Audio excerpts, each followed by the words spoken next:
ইসলামের দ্বিতীয় সর্বোচ্চ পবিত্র স্থান মসজিদে নববী।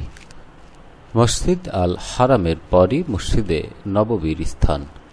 মসজিদে নববী শুধু উপাসনার জায়গায় নয়, এটি একাধারে সম্মেলন কেন্দ্র, বিচারালয় এবং ধর্মীয় শিক্ষা কেন্দ্র হিসাবে ব্যবহৃত হয়েছে।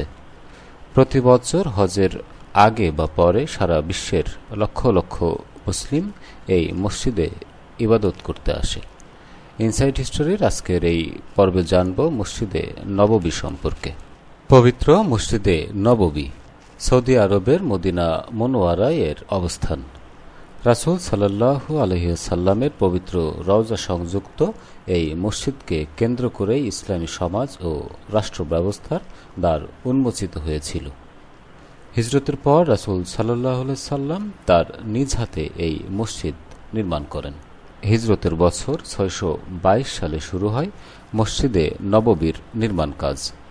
৬২৩ সালের মাঝামাঝি পর্যন্ত ৭ মাস সময় লেগেছে কাজ শেষ হতে। হিজরতের সময় রাসূল সাল্লাল্লাহু আলাইহি ওয়াসাল্লাম মদিনায় প্রবেশের পর রাসূল সাল্লাল্লাহু আলাইহি ওয়াসাল্লামের উট কাসওয়া যে স্থানটিতে বসে পড়েছিল, সেই স্থানেই তৈরি করা হয় ঐতিহাসিক মসজিদে নববী। মদিনার ২ এতিম বালক সাহাল ও সোহাইলের কাছ থেকে ১০ দিনারের বিনিময়ে জায়গা কিনে নেওয়া হয়, যা হযরত আবু বকর রাদিয়াল্লাহু তাআলা আনহু পরিশোধ করেছিলেন। জমির ছোট এক অংশে রাসূল সাল্লাল্লাহু আলাইহি ওয়াসাল্লামের জন্য বাসস্থান এবং বাকি পুরো অংশে তৈরি করা হয় মসজিদে নববী। যুগে যুগে বহু সংস্কার ও সম্প্রসারণ হয়েছে এই মসজিদে নববীর।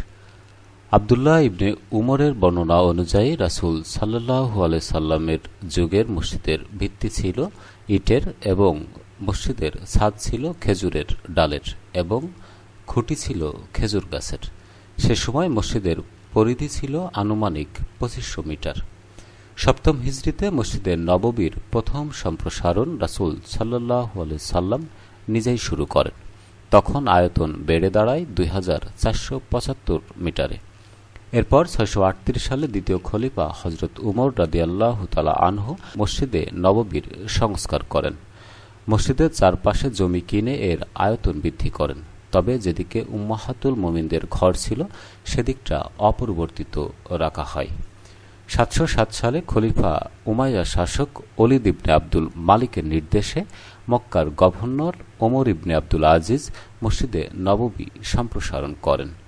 সে সময় মসজিদের পরিধি বৃদ্ধি হয় ৬৪৪০ বর্গমিটারে। তিনি মসজিদের ৪টি মিনার ও একটি মেহরাব স্থাপন করেন। তাছাড়া অভ্যন্তরীণ স্তম্ভগুলোকে মরমর পাথর ও সোনার কারুকার্য দিয়ে সাজান। এ সময় স্তম্ভের সংখ্যা ছিল ২৩২টি।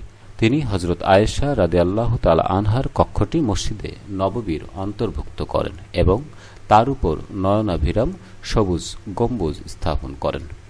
এছাড়া আব্বাসী খলিফা আল মাহদী ১৬১ থেকে ১৬৫ হিজরিতে মসজিদের আয়তন ৮৮৯০ বর্গমিটারে উন্নীত করেন। ৬০টি জানালা ও ২৪টি দরজা লাগান তিনি। এছাড়া উসমানী খলিফা সুলতান সুলেমান গম্বুজ মেরামত করেন এবং তার উপর সোনায় মোড়ানো চাঁদ স্থাপন করেন। ১২৭৭ হিজরিতে ফাটল দেখা দিলে সুলতান আব্দুল মাজিদ মসজিদের সংস্কার করেন। তখন মসজিদের আয়তন বেড়ে ১০৩০৩ বর্গ মিটার হয়। এ সময় তিনি ৫টি নতুন দরজা সংযুক্ত করেন এবং ১১ মিটার পর্যন্ত প্রাচীরের উচ্চতা বৃদ্ধি করেন। তাছাড়া ১৭০টি গম্বুজ ও ৬০০টি তেল প্রদীপ স্থাপন করেন। ১৯০৯ সালে এই মসজিদের মাধ্যমে আরব উপদ্বীপের বিদ্যুতায়ন শুরু হয়। সৌদি যুগ শুরু হলে বাদশাহ আব্দুল আজিজ ১৯৫০ সালে মসজিদে নববীর পরিধি ১৬৩২৭ বর্গমিটার পর্যন্ত বৃদ্ধি করেন। এ সময় মসজিদের স্তম্ভ ছিল ৭০৬টি ও গম্বুজ ছিল ১৭০টি।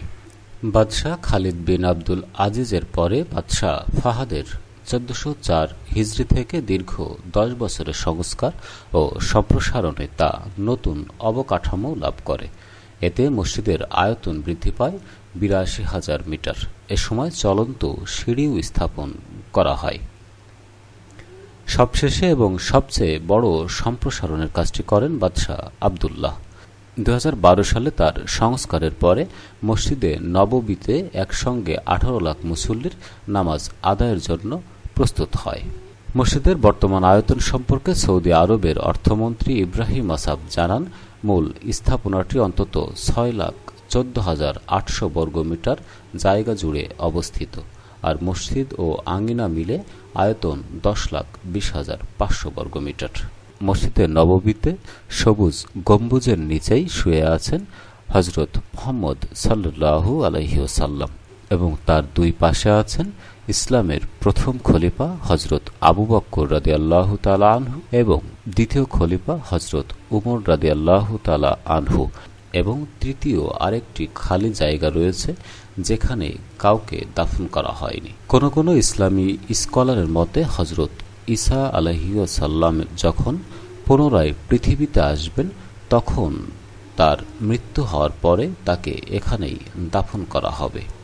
আল্লাহ তাআলা মুসলিম উম্মাহকে মসজিদে নববীতে নামাজ পড়ার তৌফিক দান করুন এবং প্রিয় নবী সাল্লাল্লাহু আলাইহি ওয়াসাল্লামের রওজার সামনে দাঁড়িয়ে তার উপর দরুদ ও সালাম পেশ করার তৌফিক দান করুন। তো প্রিয় দর্শক, সকলে ভালো থাকবেন, সুস্থ থাকবেন এবং ইনসাইড হিস্টোরির সাথে থাকবেন।